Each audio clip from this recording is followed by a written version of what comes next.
রংপুরে করোনা সচেতনতা কার্যক্রম চলছে ধীর গতিতে, যা সংক্রমণ রোধে উদ্বেগ তৈরি করেছে। এ বিষয়ে সর্বশেষ তথ্য জানাতে সরাসরি যুক্ত হচ্ছেন আমাদের সহকর্মী রফিকুল ইসলাম রফিক। রফিক, সচেতনতা কার্যক্রম কতটা কার্যকর হচ্ছে এবং স্থানীয় মানুষজন এ বিষয়ে কতটা সাড়া দিচ্ছেন, সেখানকার বিস্তারিত নিয়ে আমাদের জানান।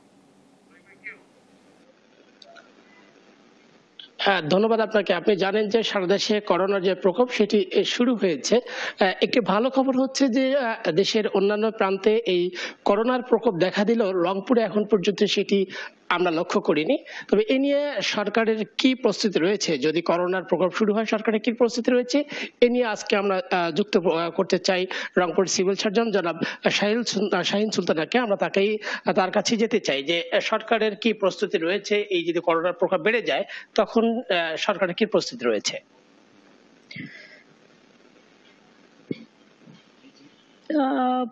করোনার নতুন যে সাব ভেরিয়েন্ট, এটা সম্প্রতি মানে সংক্রমণটা বৃদ্ধি পেয়েছে। তো সেক্ষেত্রে আসলে জনসচেতনতাই এটাই সবচেয়ে বেশি জরুরি। তো আমরা সে লক্ষ্যে কাজ করছি।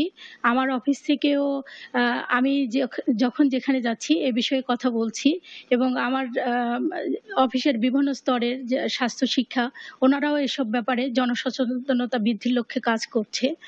আর সরকারের প্রস্তুতি বলতে আমার প্রত্যেকটা উপজেলায়, এখানে ৮টা উপজেলা হেলথ কমপ্লেক্স আছে এবং একটা ৩১ শয্যা হারাগাছা স্বাস্থ্য কমপ্লেক্স আছে।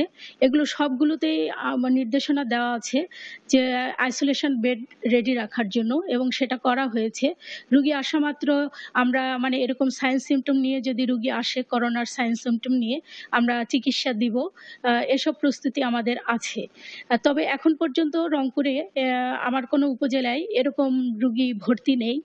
আর পরীক্ষার ব্যাপারে যেটা কিট বা রিয়েজেন্ট আপাতত নাই, ইনশাল্লাহ আমরা এই সপ্তাহে পেয়ে যাব। সেক্ষেত্রে আমরা পরীক্ষা করতে পারবো ইনশাল্লাহ। জনসচেতনতা বাড়াতে আপনারা কি উদ্যোগ নিয়েছেন এখন পর্যন্ত?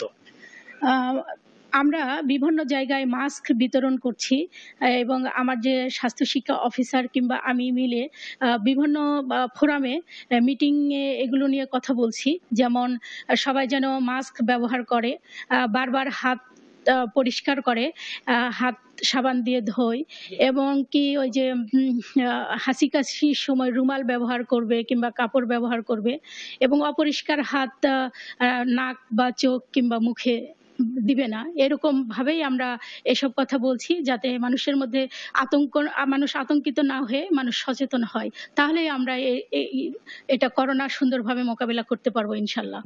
আপনি শুনছিলেন, এরা একটি তথ্য দিয়ে রাখে যে এর আগে যে করোনার প্রকোপ শুরু হয়েছিল তখন এই বিভাগের সবথেকে বেশি আক্রান্ত হয়েছিল দিনাজপুরে, এরপরে রংপুরে। তো স্বাস্থ্য বিভাগের যারা কর্মকর্তা রয়েছেন তাদের সঙ্গে আমরা কথা বলেছি, তারা বলেছে তারা এবার আগাম প্রস্তুতি নিয়েছে। শাহিন।